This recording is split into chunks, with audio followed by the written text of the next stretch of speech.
Tonight, everything you've heard about calm, controlled Ben Affleck gets stress-tested by 30 seconds of raw set audio that hit the internet today.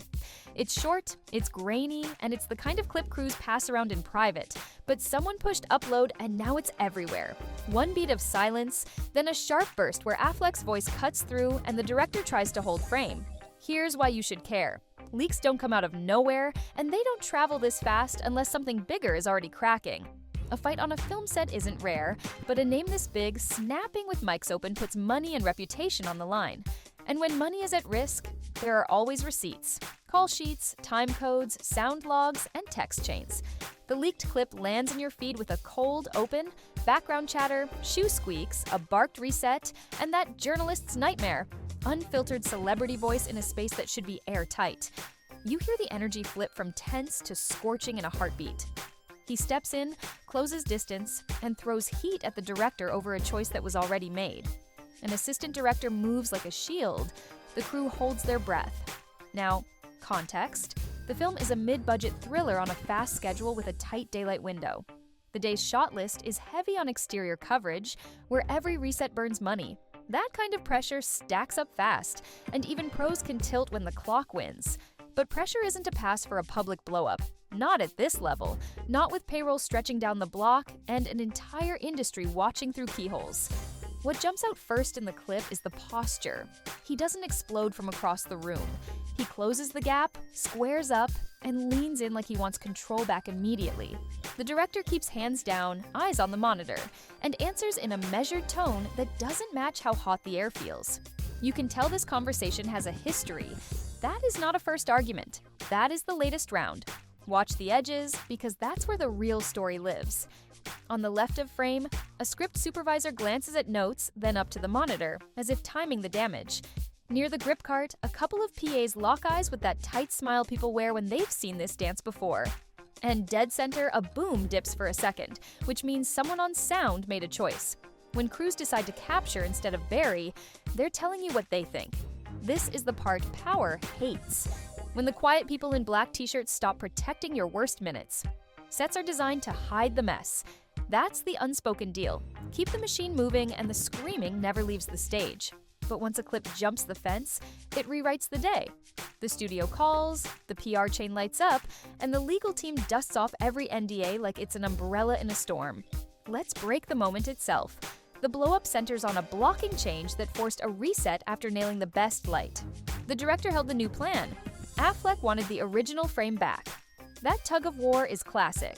Star wants the angle that feels safe, director wants the angle that tells the story, and the clock punishes both. The problem isn't disagreement. The problem is the choice to make it a spectacle. On a live set, tone is contagious. Once the lead goes sharp, the whole scene cuts glass. Listen to the pauses. He pushes, the director answers, there's a breath, and then a line lands that makes the room wince. You don't need a transcript to understand the weight. It's the cadence veterans use when they're laying down law, not giving feedback. Sure, but here's what they won't say out loud. The industry is different now. People carry cameras on their wrists. Sound bleeds into every pocket. What once died on a walkie now trends by lunch. You can be a genius and still be wrong in the way you treat people. You can carry trophies and still owe an apology. Back to the tape. After the hard line, the assistant director steps in with a calm voice that resets the temperature. You can hear movement again. The camera settles. The star turns away, still seething, then spins back with a frustrated half laugh that isn't funny. That's when you feel the crew exhale. The way people breathe when thunder moves a mile off but the storm is still on the map. This leak lives at the intersection of ego, schedule, and a decade of viral moments that trained the public to read body language like subtitles. Fans know his tells: the jaw set, the tongue press, the hands going up, down, then up again. We've seen. The car door slam, the curbside snap at lenses, the coffee runs that birthed a meme. The image of a tired man and a hot fuse is baked into internet culture. That is baggage you bring to set whether you like it or not. But credit the people who keep productions alive. The unsung hero here is the crew discipline. No one mocks, no one piles on. They secure the space, hold positions, and try to save the day. That's professionalism. The villain is the choice to turn critique into a performance with an audience that didn't ask for tickets. When the biggest voice in the room chooses volume over respect, everybody pays a tax. Zoom out to what leaks do. They puncture the myth that a set is a bubble where anything goes, and they force a record. When we can see and hear what happened, spin has limits. That's why executives panic about optics. They know one clip can cost weeks of positive press and millions of future dollars. Brands like stable faces, investors like boring days. This is the opposite. You can see the career math in real time. Ask any star who thought they could outlast the feed. You don't outrun video, you overwhelm it with better moments. Now imagine the conversation the minute cameras cut for lunch. The director heads to a quiet corner with the line producer. The AD maps a new plan to finish the day without daring the weather to turn. The star sits with representation, cooling off, choosing words for a statement that will read like it wrote itself, but will have 12 fingerprints on every line. Everyone's job just got harder because one person flexed when they should have collaborated. So where does this leave the audience? With a choice. You can decide the leak is proof he's the problem, or you can decide it's proof the industry still hasn't trained its biggest names to keep the heat off the crew.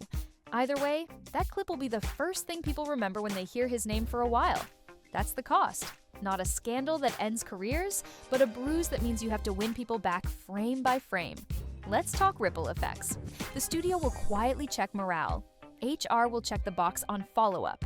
Someone will schedule a communication reset meeting disguised as a safety chat. PR will draft lines about passion and high standards and mutual respect. The director will be asked if they feel supported. If they answer with silence longer than a breath, the story continues. Remember, the hero in our story is the crew member who kept the boom steady and the camera true when a storm hit. That grace under pressure is how films get made. People who show up early, tape down cable, and go home last don't trend, but they save days like this. If you've never worked a set, take it from the folks who have. The loudest person is rarely the one holding the whole thing together. There's a lesson for the rest of us. We all work under pressure. We all face moments where we want to unload. The difference between a pro and a problem is timing. You don't scorch earth when 100 people are chained to the outcome. You pull aside, you reset, you come back with a solution. That's not weakness, that's leadership. Now about the director standing like a rock in that video, holding the monitor, keeping voice level, keeping eyes on the frame instead of the storm. That's how you win long term. No victory lap, no matching energy, just the work. Because the shot is what survives. Not the rant, not the rumor, the shot. If you felt deja vu watching this, you're not wrong. We've seen other legends lose their cool and later admit they were out of line. Some apologized right away, and the story faded fast. Others fought the tape and fed the fire. Here's the simple truth no one wants to hear. Apologies end leaks faster than lawyers do.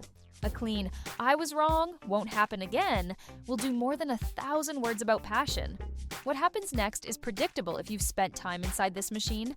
There will be a day or two of silence. Then a line, maybe through a rep, maybe through a friendly outlet, saying the moment was exaggerated, that it was a creative discussion, that the star cares deeply about the craft, that the director is a friend. Read it all. But also remember what you saw and heard. Your eyes are good. Your ears are better. Fans will split. Some will stand harder. Others will check out. The middle will wait for the next piece of evidence to tell them how to feel. That's the space where a professional can work their way back. Nail the next press day. Treat crews like partners. Show grace when the lights are hottest. People notice. People forgive. Internet memory is sharp, but it loves a turnaround. If you're the studio, you're doing math. You might tighten the set. You might limit access. You might rotate extra ADs who are great at diffusing heat. You might remind star teams that everyone is replaceable when the footage owns the day. That doesn't mean threats, it means clarity. Focus doesn't just hold. That clip didn't leak because people hate a star. It leaked because people hate being made small. Before we wrap, one more detail from the edges of the frame. After the outburst, after the AD resets, you see one quick nod from the director to the camera team. It's small, but it's the tell that matters. They're saying, we're still making a movie. We're moving forward. That's the signal you look for when chaos tries to write the day. Professionals don't let it. This isn't about canceling anyone. It's about accountability inside a pressure cooker that turns egos into weather systems. The fix is boring. Consistent behavior, simple apologies, better boundaries, fewer audience members for your worst minutes. Do that, and the next headline will be about the work, not the wreck. So here's my final frame. The director we saw took the hit and kept the lens steady. That's our hero. The meltdown we heard hijacked a day and dragged 100 paychecks through the dirt. That's our villain. If there's a redemption arc coming, it starts with one sentence and a quieter set. Until then, the clip speaks for itself, and the internet is fluent. Villain aimed to destroy hero, but ultimately destroyed themselves.